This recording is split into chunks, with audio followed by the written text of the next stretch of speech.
Habari. ¿Qué hubo? Como ya saben, y para los que no saben, Gukumats in the Jungle se mueve en las líneas del multiverso.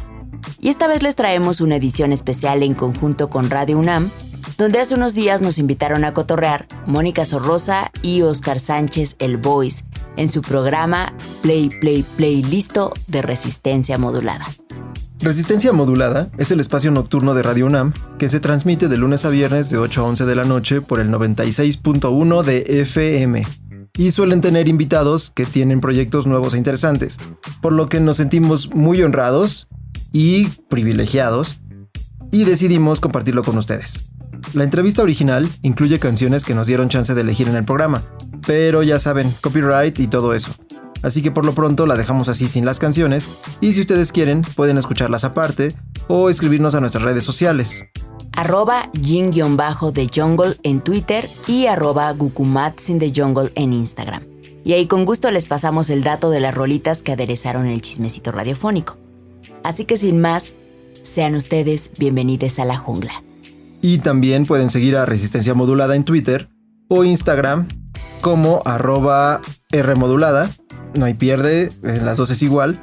Así que prendan la radio y como dice la banda de Resistencia Modulada, la noche modula, la radio resiste. Quédense en sintonía porque está a punto de iniciar nuestro playlist de esta noche. Regresamos. Resistencia Modulada. Como dijo el sabio Playlist Zoo, el viaje de las 1000 canciones empieza siempre con la primera reproducción.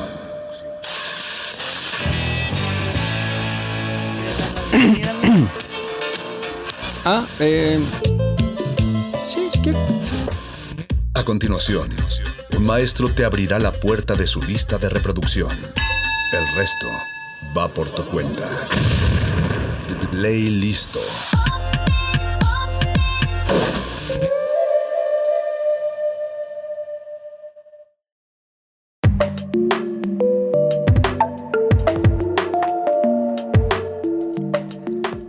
Oídos atentos que sintonizan la frecuencia del 96.1 de su FM. Esto es Playlist de Resistencia Modulada a través de Radio UNAM. Salvajemente cultural, salvajemente académica, salvajemente auditiva. Y salvajemente destructiva también de conceptos para reformularlos y hacerlos nuestros. Muy buenas noches, Oscar Sánchez Voice. Hola, Moni Sorrosa. Muy buenas noches, audiencia que nos sintoniza. Hoy tenemos un programa muy especial, muy divertido, muy interesante. Y pues nada, esperemos que nos acompañen durante todos estos minutos aquí en Playlist de Resistencia Modulada. Así es, que lo que el hombre separa, la radio vuelva a unir. Eso. Y estoy muy contenta. Antes de dar la bienvenida a nuestros invitados que ya llegaron, quiero agradecer a José de Jesús Silva en la operación de este programa y a Alba Martínez en la continuidad, que todavía la veo por ahí. Saludos, Alba. Desvelándose con nosotros, amigo. Así es, efectivamente, Moni, hoy tenemos unos invitados muy especiales aquí en la cabina de Resistencia Modulada para que nos platiquen un poco sobre su proyecto que tienen en desarrollo en estos momentos a través de los canales digitales, de esta magia que es el podcast, de la palabra, de la ideología, de los pensamientos y, por qué no, de las disertaciones que nos pueden llevar a más disertaciones. Así es, me da muchísimo gusto darles la bienvenida a Dersu García Condes y Marisol Rocha. ¡Bienvenidos! Chicos, ¿cómo están? Moni, Boys, Gukumats, hola a todos. Muchas gracias por esta invitación esta noche, por permitirnos hablar de nuestro proyecto, de nuestro podcast, de esta experiencia sonora que nosotros ya arrancamos, ya empezó y que nos ha llevado a muchas aventuras distintas. Gracias. Eso, muchas gracias. Y todos son muy poetas y yo soy... Los artistas.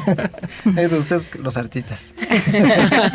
Yo el antropólogo. Somos los artistas y Eso. queremos saber más de ustedes porque, como bien, pues ya estamos adelantando, están pues iniciando un proyecto de podcast que además me gusta mucho que la radio nos empecemos a vincular con estos contenidos, que vayamos y vengamos del internet y más allá de las ondas hercianas, pero que también ustedes se acerquen para conocerles, para saber qué propuestas, pero también qué similitudes y qué diferencias hay, ¿no?, entre hacer radio, que al final de cuentas creo que es compartir la palabra, y eso nos encanta aquí en Resistencia Modulada. Pero antes de todo ello quisiera que pues nos cuenten más de ustedes, porque no nos gusta iniciar así con todos los títulos nobiliarios, sino pues preguntarles qué les gusta. Sé que tienen además unos viajes bien clavados, pero no en el mal sentido, sino en el sentido de que les gusta la investigación, les gusta concentrarse en ciertos temas, lo cual me parece pues delicioso al oído también, ¿no? Entonces, Marisol, si quieres primero cuéntanos cuál es tu formación, de dónde vienes y cuáles son tus deformaciones también. Sí, esas más que nada.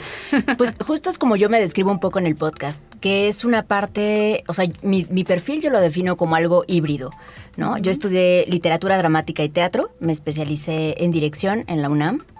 De hecho, aquí en Radio UNAM yo hice mi servicio social, entonces regresar a la casa, al nidito, es muy emocionante. Y después hice una maestría en el Colegio de México en estudios de Asia y África y me especialicé en África, ¿no? Particularmente traté de llevar lo que iba de la licenciatura hacia la maestría, es decir, hablar de teatro y de África. Y claro que me eran interesantes los temas de afrodescendencia, ¿no?, de diáspora, pero yo quería estudiar África continental porque era un sueño que yo acariciaba desde que era niña, ¿no? Mis primeras imágenes de algo que me apasionara tenían que ver directamente con África, desde la flora, la fauna, los aviones de la ONU, ¿no?, en esta idealización o romantización que tenemos de África. Y justo llegando a la maestría, una maestra me dijo, ¿no?, bueno, nos dijo, si quisiéramos entender como mexicanos o en general como occidentales, porque pues Latinoamérica es un poco la periferia de ese canon, África tendríamos que nacer de nuevo, porque nos han insertado tantas ideas acerca de África que ya estamos como justo muy colonizados por esa idea del continente. Entonces me puse a trabajar cosas que tenían que ver, me atrae mucho y particularmente el este de África, todo, o sea, si ustedes ven un mapa, lo que queda el cuernito, digamos, lo que está debajo del cuernito, eso es África del Este, países como Kenia, Tanzania, Etiopía, ¿no?, Uganda, son los que a mí más me han llamado la atención y sobre los que he profundizado, no solamente teórica, sino prácticamente. Entonces junté en mi tesis de maestría, por ejemplo, la función del teatro para el desarrollo, que es un teatro latinoamericano que nació en Brasil y que todavía se siguen ocupando ciertos métodos allá africanos para esto.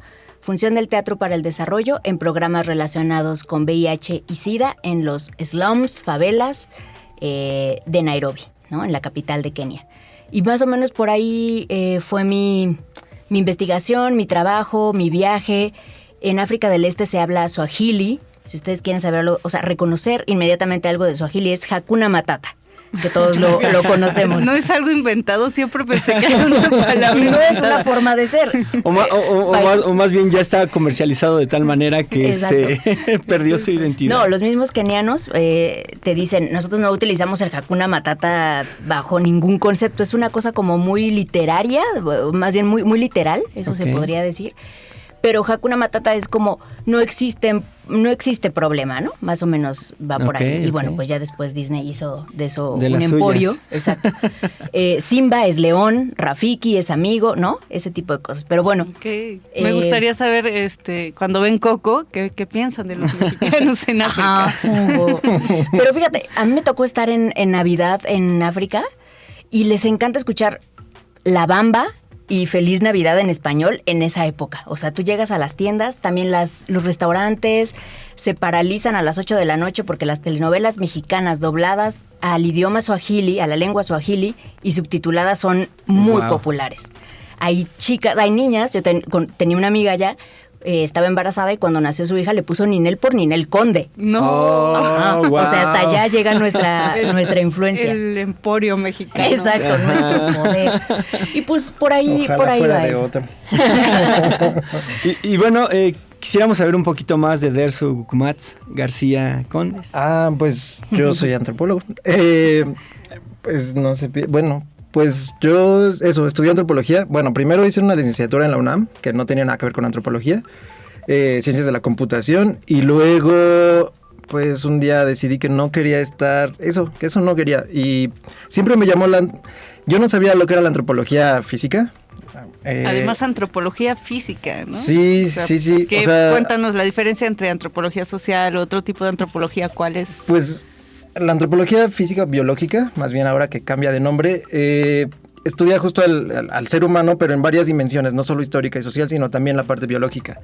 En general es como tenemos un marco teórico evolutivo desde la evolución, pues, justo como desde la biología también del humano, entonces digamos que incluimos muchas más cosas, ¿no? Pues sí, el intercambio de información, si quieres, biológica y social que hay en todo eso, ¿no? Entonces, como esta división que siempre se hace de la naturaleza y de la cultura, pues es que en general, pues en realidad, pues no es ni una ni otra, exacto, sino que una no avanza sin la otra, wow, o no se desarrolla, más bien, por decirlo, no se transforman y se retroalimentan. Entonces, una puede cambiar por la otra y la otra por la una, y así. ¿Qué son estas barreras imaginarias, o no sé si llamarle imaginarias, o de formaciones, ¿no? Muy de la academia, que así como nos cuenta Marisol que tenemos este concepto de África, también tenemos este concepto de que lo social y lo natural son dos mundos diferentes, ¿no? Y creo que también por ahí va esta propuesta sonora que ustedes tienen en el podcast, de romper con todos esos paradigmas que nos han enseñado para pues volver a cuestionarnos lo que ya habíamos dejado de hacer, ¿no? No quiero pasar al siguiente bloque, querido sin preguntarle a Gukumatsin su viaje con la pelvis, porque yo también tenía ese viaje. Me pareció muy interesante que en la biografía que tú nos compartiste es como parte de eso, nos platicas que tienes unos estudios acerca de la pelvis humana y su evolución, entonces danos una probadita de qué va ese tema, esa línea de investigación que tú traes. Pues eso comenzó hace ya varios años, como por 2011, cuando el que era mi director de tesis de la licenciatura, justo fue su idea, ya quisiera yo decir que fue mía, pero él dijo, ¿por qué no haces esto?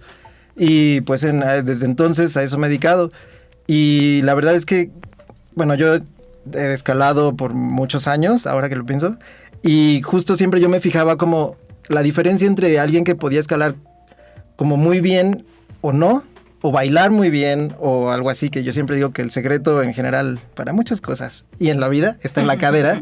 Entonces, justo mucho de cómo te vas moviendo, incluso cómo te vas comportando y todo eso, mucho se ve en la cadera, cómo te vas moviendo. Entonces, yo ya estaba haciendo como análisis muy, pues sí, mucha metodología, y ver los fósiles o ver los huesos, pero también había un componente que a mí siempre me ha gustado ver en la gente. O sea, a mí me gusta ver a la gente y ver cómo se mueven y cómo son, ¿no? A partir de cómo se mueven. Entonces, pues eso fue avanzando, y conforme iba leyendo, no solamente para hacer la tesis, sino, bueno, conforme iba leyendo para hacer la tesis, también iba cachando cosas de otros lados. Y pues hay muchas... Parece que no, pero hay mucha gente que se dedica a eso de la pelvis.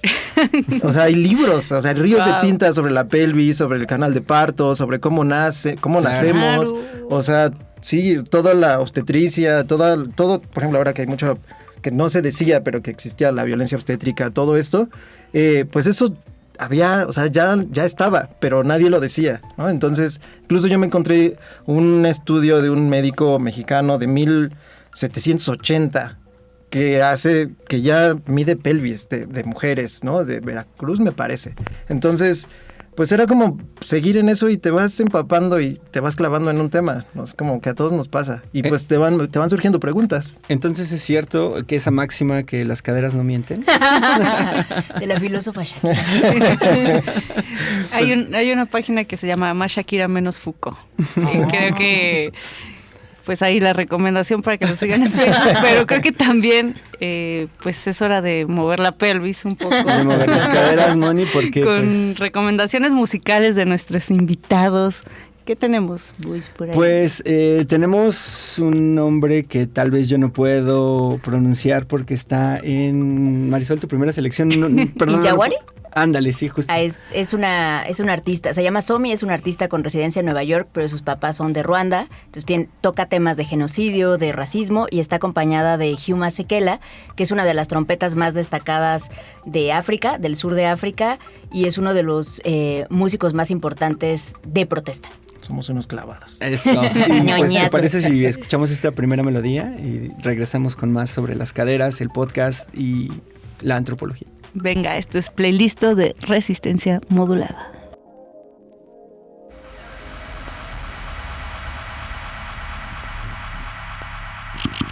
Estás en el playlist.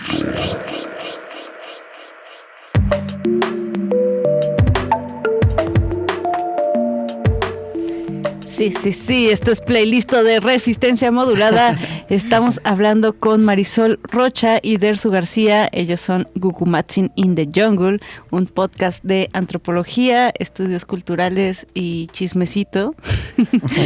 Esto me gusta pues que hacen de estos temas que parecen como tan elevados, tan académicos, tan inaccesibles para un público general, pues los hacen muy digeribles, ponen ejemplos, dan recomendaciones de series, de libros, lo cual parece pues sencillo, entre comillas radiofónicas, pero pues sabemos que no lo es, ¿no? Justo ahí es donde está la chamba de difusión, ¿no? A veces siento que hay temas bien interesantes en la ciencia, por ejemplo, ¿no? Un montón de descubrimientos, un montón de análisis, y para que eso llegue a nosotros y tengamos curiosidad y queramos profundizar en eso, pues tiene que haber estos mediadores, que justo es la comunicación, la difusión, y nos hace falta mucho en ocasiones, ¿no? Sí, sobre todo porque justamente estos temas académicos, estos temas aparentemente elevados, pues poco a poco pues, también hay muchas personas que los elevan un poco más, ¿no? Entonces, sí son muy interesantes. Por ejemplo, en uno de sus podcasts analizan lo que es el maratón analizaron el maratón de la Ciudad de México y cómo es que estos eventos sociales que aparentemente son, pues, incluso deportivos o digamos, sí, populares, pueden tener justamente su estructura, pueden tener un nivel de análisis. Cuéntanos cómo hacen para justamente lograr que estos contenidos se aterricen, se puedan, pues digamos, comunicar de esta manera un poco más fácil, sin que obviamente pierda esta magia que por supuesto la antropología y la sociología poseen. Pues mira, mucho de eso viene como de mi experiencia, o sea, de mi experiencia de vida. Y a mí como desde muy chavito me explicaban o me decían, fíjate en esto, fíjate en lo otro, y eso se me iba pegando, ¿no? Luego, desde mi experiencia también, pues también he corrido maratones o he corrido y he hecho, o sea, y luego estudié antropología y mucho también tuvo que ver con, como en mi caso, los maestros que tenía o la gente de quien yo iba aprendiendo, desde un tío que fue antropólogo físico, luego mis maestros, y tengo un maestro amigo que también fue corredor en su juventud y eso. Entonces, de pronto, en este caso del maratón, a mí me llegaban como los estímulos de muchos lados. Y y eso me gusta, o sea, estar ahí, y desde muy chavito era ver a los corredores y fíjate en esto y ve cómo corren y ver los tiempos y eso. Y afortunadamente también tenía como espacio en la cabeza para guardar esa información. Entonces, si voy y me paro, casi siempre voy y me paro en algún lugar y me fijo. Y entonces luego tengo ese bagaje antropológico, si quieres, o teórico más bien. Entonces era como más, para mí me gusta. Y digamos que yo siempre pienso que no me pude haber dedicado a otra cosa, que a lo mejor sí, pero me gusta pensar eso. Entonces, pues lo voy conectando y eso a mí se me facilita en este caso. Luego en otras cosas también, en otros deportes, no tanto, pero mucho creo que tiene que ver con como desde dónde, cómo lo ves y cómo lo vas traduciendo y cómo se lo quieres contar a la gente. Exacto. Y a mí me gusta eso. O sea, a mí también, como me contaban muchos de mis maestros tienen ese don de poder comunicarlo y entenderlo, y que además se apasionan mucho en cómo enseñan. Entonces, pues eso yo los veía y me gustaba. Eso estaría chido hacerlo alguna vez. Y pues un día, ahora, cuando comenzamos con este proyecto fue, pues si no lo hago ahora, no. Entonces cuando reconecté con Marisol, fue a ver, yo tengo muchas ganas, ella sabe de esto, yo tengo muchas ganas, ¿por qué no hacemos eso? Y salió. No sé si es como, yo nunca procuro no ponerlo como que es elevado o bajarlo o eso, sino hay gente que luego sabe mucho, pero que a lo mejor no lo comparte o no quiere compartirlo o solamente le cuesta trabajo compartirlo. Y pues luego yo no sé si lo estoy haciendo bien, pero procuro pensar que lo estoy haciendo bien y eso creo que ayuda. Justo pensaba, ¿no? Que es como un posicionamiento frente al poder, ¿no? Frente a esta estructura, esta jerarquización del conocimiento y entonces decir, bueno, vamos a platicarlo, vamos a tomarnos un alguito platicando de ciertos temas y aterrizándolos, creo que es muy interesante. Sí, nuestra premisa, Moni Boys, era contar historias. O sea, creo que el podcast te da esa oportunidad, ¿no? Que no necesitas un cúmulo o una serie de requisitos para hablar. O sea, todos creo que estamos ávidos de escuchar historias y, por supuesto, de contar nuestras historias. Y desde la antropología y los estudios culturales, por decir algunas, ¿no? Nos dimos cuenta que podíamos poner un fenómeno, una cosa, un evento y atravesarlo por muchas líneas. Y fundamental también era el intercambio de saberes y el lenguaje. O sea, eso sí es una cosa que yo te podría decir como reto personal que me ha costado un poco más de trabajo, ¿no? De repente tiendo a ser como muy institucional o muy académica o con palabras que, ¿no? Y decir, esto es lo que quiero también, nuestro objetivo es que sea un espacio de divulgación. Entonces, tiene como todas estas líneas de dónde jalar, pero fundamentalmente eso, intercambiar, hacer comunidad, porque hacer este podcast significa habernos asesorado de gente que lo sabe hacer perfectamente bien, tener también de verdad esa humildad, de decir, nosotros tenemos X o cual título, pero la neta no sabemos nada de la parte de ingeniería, de la parte de sonido, de editar, de los guiones. También te confronta con el otro todo el tiempo, ¿no? Porque es una forma de pensar, o sea, te das cuenta que ya tienes una forma de pensar súper estructurada y que a veces eso puede ser, pues sí, o sea, generas como resistencia un poco al cambio. Sí. Y por el otro lado, hablar de estos temas y hacerlos así, pues también, como dices tú, y por eso creo que estamos en resistencia modulada, es un acto de resistir, ¿no? De esto en el sistema no nos funciona, no cabemos, queremos hacer lo nuestro. También un poco esto de contar historias es también qué tanto nos toca a cada quien. Es decir, por ejemplo, ahora que dicen ustedes, o sea, que dices del maratón, es que algo te llamó la atención, ¿ves? Entonces nosotros podemos hablar y a lo mejor, ¿qué le toca a los que escuchan? Algo de eso, es justo de la cotidianidad, que todo el mundo, o sea, la gente luego sabe que es el maratón, o los ves pasar ahí un domingo, ves las carreras, pero es como mucha gente, bueno, que también los entiendo, que luego tienen que trabajar y no llegan al trabajo, lo que sea, ¿no? Pero hay otros que están en las gradas o que van paseando y los ven y de pronto no encuentran, o sea, es una pregunta muy básica, pero a veces muy complicada, ¿y por qué corren? ¿Para qué corren? Entonces, esto a todos creo que nos mueve un poco saber un poquito de lo que estás viendo. Y eso, por lo menos en mi cabeza está eso que todos, a mí me enseñaron, que luego la ciencia es eso que todos ven, pero decir lo que nadie dice. Y todos están viendo el maratón, pero nadie está diciendo, o hay gente que lo escribe y que eso, pero no todo el mundo lo está sabiendo, no todo el mundo lo sabe y no sabe cómo cacharlo. Y pues eso creo que nos toca un poquito. El intercambio de saberes, y yo podría agregar la preservación de estos saberes, ¿no? A través de la comunidad, a través del colectivo, a través justamente de este trabajo que implica la palabra. Creo que vale mucho la pena analizar justamente estos temas que nos pasan diario y que justamente están allí, pero nadie... o al menos somos muy pocos, y me incluyo por supuesto en este ejercicio de comunicación, los que intentamos, y así como los que nos están escuchando ahorita pueden hacerlo, ¿no? Es decir, alguien desde esta iniciativa, desde esta curiosidad que pueda y quiera transmitir algo, ya sea a través de un podcast, un teléfono celular, un video, etcétera. Yo creo que ya tenemos las herramientas para justamente poder hacer nuestra comunicación o nuestro ejercicio de comunicación en resistencia. Exactamente. Yo quiero hacerla de abogada del diablo y decir que hacer comunidad se dice muy fácil, pero en realidad es una friega, o sea, está cañón. Hay que trabajarlo muchísimo, hay que hablar mucho con las otras personas, hay que, pues es un trabajo muy monumental. Y luego eso nos cuesta. Es lo que les iba a preguntar justo ahorita que lanzaste la cuestión, Moni. ¿Cómo es este diálogo entre ustedes para que precisamente, uno, logren a un acuerdo, o dos, haya justamente un debate desde sus profesiones, desde sus experiencias?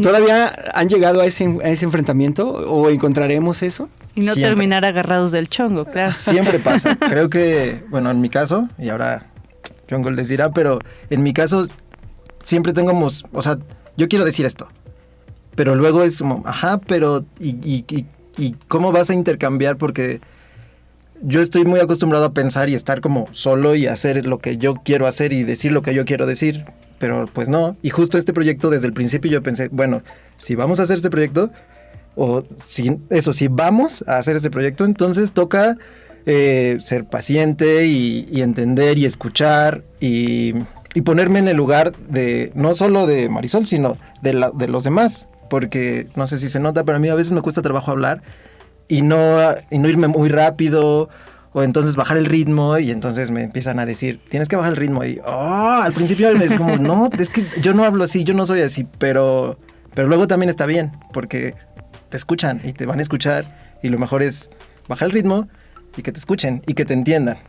Claro, el diálogo es confrontar también nuestro propio ego, ¿no? Sí, a eso iba. Es como que sí hay que desinflar. Y sobre todo cuando eres teatrero o así, pues te cuesta un montón. O sea, que no caiga encima de ti la luz. Entonces el problema no soy yo.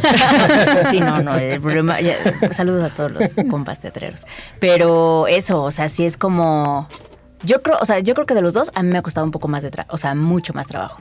Porque sí es como, no, o sea, yo estoy muy segura de lo que quiero decir, y no necesariamente esa postura de decir estoy segura es lo que contribuye a generar un diálogo. O sea, hay un momento en que tenemos que desatorarlo, entonces soltamos todo, nos echamos la chela y el mezcal otra vez y volvemos. O sea, es como, sí, en algún punto bajar los guantes de box y ya. Entregar Eso. al fin común. Empatizar. Muy bien. Pues vámonos con un par de rolitas más, ¿les parece? Así es, Moni. Vámonos con Fun y con Barcelona Loves You. Y regresamos aquí porque yo quiero también hablar ya regresando de las rolas. ¿Qué es lo que vamos a encontrar? ¿De qué van a hablar? Ya meternos en la profundidad de lo que es el podcast para que pues la gente y pues nosotros los escuchemos en próximas emisiones. Pero vámonos con rolita. Esto es Playlist.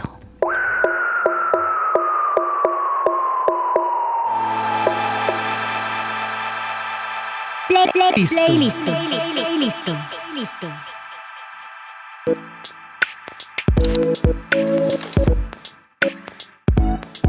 Esto es Playlist de Resistencia Modulada. Y estamos aquí pues ya debrayando con nuestros amigos de Gukumatsin in the Jungle. Queremos entrar de lleno ya hacia pues los avatares que resultan de hacer un podcast. Estábamos hablando fuera del aire acerca de el acto de escuchar, ¿no? Que puede ser muy poético también. Esta escucha atenta, ¿no? Que pocas veces nos damos además ese lujo en una sociedad como en la que vivimos, pero que también después de una pandemia creo que hemos trabajado también, ¿no? Esta escucha entre nosotros para poder pues sobrevivir literalmente, ¿no? Y sobrepasar todas las cosas que tuvimos que vivir. Tú tenías una pregunta muy linda, querido Boyce. Sí, claro. Pues justamente ya encaminándonos a lo que es el cierre de esta bonita emisión aquí en Playlist de Resistencia Modulada, pues me gustaría saber qué podemos encontrar en este podcast, que nos den todas las credenciales para que los compañeros, compañeras que nos están escuchando del otro lado de estas bocinas y nosotros, por supuesto, también los sintonicemos, los busquemos, los googleemos, los tuiteemos. Sí, estamos en todas las plataformas, Boys. Y hasta ahora tenemos un stock de episodios. Unos han sido introductorios, básicamente de qué va el podcast, de qué va cada uno de nosotros, pero tenemos temas y estamos preparando, por ejemplo, uno de corredores, otro específico sobre la lengua o lenguaje, ¿no? También tenemos esta idea que ya se está materializando de tener invitados, invitadas, ¿no? Porque eso siempre le da un giro distinto a la conversación, porque como dijimos, la premisa un poco es el intercambio de experiencias y de saberes. Entonces, pues por ahí va, justo tiene varias secciones, pero no las queremos spoilear. Yeah. Pero creo que eso también lo hace interesante, ¿no? Le va dando como ritmo. Y eso, ¿tú qué más dirías? Que, pues, ¿de qué más va? Pues, experiencias. O sea, mucho creo que de ambos tiene que ver con lo que nos ha tocado vivir y lo que queremos decir de lo que nos ha tocado vivir. Por lo menos en mi caso. Pero creo que sí, eso fue el contar historias, de eso se trataba. Y justo esto también que dice de los invitados, porque es como, por lo menos en mi caso, he tenido la fortuna de conocer gente muy particular y que saben muchas cosas y que les gusta contar historias. Entonces, pues eso también, yo no sé, para quien no lo haya escuchado, y no es como spoiler, pero mucho de la idea del podcast en mi cabeza estaba a la gente que yo conocía que tenían un programa de radio por internet hace muchos años y se divertían y eran varios antropólogos y a veces antropólogas, pero es que eran pocas. Pues eso, se juntaban a eso y de ahí salieron cosas chidas. Y eso me gustaría, o sea, no es que quisiera que fuera eso, pero era como cuando tienes un referente empírico de este tipo, entonces pues más o menos sabes para dónde jalar y luego tú vas haciendo tu camino, pero ya tienes un punto de partida y entonces ya cada quien caminará para donde quiera y esto pues está comenzando, así que ya veremos a dónde nos lleva. Nos da tiempo de que les haga la última así pregunta súper puntual y es para aquellos que nos están escuchando y quieren hacer un podcast, ¿qué tan sencillo, difícil, complicado, pero también, digamos, lindo y bonito es hacer este ejercicio? Pues que lo hagan, o sea, es eso, a veces creemos, no me quiero poner romántico ni poético pero voy a caer en eso. Suenan violines. Pero sí, no se va a poner más fácil si no lo haces. Y ya que estás en eso, pues igual y le agarras el gusto y te sigues. O te buscas otra. O sea, ahora que está el TikTok y los Reels y todo eso, me parece muy bien. Pero a veces creo que podríamos justo llenar. Tenemos una infinidad de lugares, métodos y maneras de cómo llegar a la gente. Pues aprovechemos todas. Y si unas no pegan, pegarán otras. Y creo que el podcast, en este caso, nos da como este programa, tienes más tiempo que 10 segundos o 30 segundos. Y pues hay que aprovecharlo. Sí, yo diría háganlo. Sí, Marisol. con todo, o sea, Gucumatz tiene una frase, con todo y miedo. O sea, hay que hacerlo. Yeah. Y a veces estamos como queriendo estar preparados para las cosas, ¿no? Preparados, o sea, tener la voz perfecta, el guión perfecto. Y no eso, o sea, estás preparado cuando ya está la oportunidad de hacerlo, es que tú ya estás preparado. Y hay gente con, eso pienso yo, con a lo mejor no con más o menos talento, pero que es mucho más arrojada y ahí es donde lo logra, donde es auténtica, donde hace que su voz escuche lo que quiere decir y eso es verdad. Creo que ahí es donde hay un campo de semillas para crecer. Gucumatz in the Jungle, antropología y estudios culturales, un podcast que pueden encontrar en todas las plataformas digitales. Estamos precisamente en la era, creo yo, o una nueva era de la comunicación, en donde todas, todos, todes podemos ser escuchados, podemos decir algo y pues nada, siempre hay que intentarlo y nunca callar nada, ¿no? Marisol Rocha, Dersu García, muchísimas gracias por habernos acompañado esta noche de Playlist. Boys, vamos a dejarlos con una rolita, todavía no. Sí, tenemos tiempo de lanzar una última rola, no sé si se quieren despedir con alguien, con algo en particular. Con los Propellerheads. Bien. Y yo nada más decirles las redes sociales, en Twitter estamos como @gin, como la bebida etílica, _the jungle, en inglés, de jungla en español, y en Instagram @Gucumatz con Z in the jungle. Ahí está, pues bueno, esto fue Playlist, Moni. Muchísimas gracias por compartir los micrófonos conmigo. Gracias a José de Jesús Silva. en la operación de este programa, y Alba Martínez, que también andaba por ahí. Mi nombre es Mónica Sorros Hernández. Gracias, Oscar Sánchez. Nos escuchamos el próximo miércoles en otro playlist. Gracias. Adiós.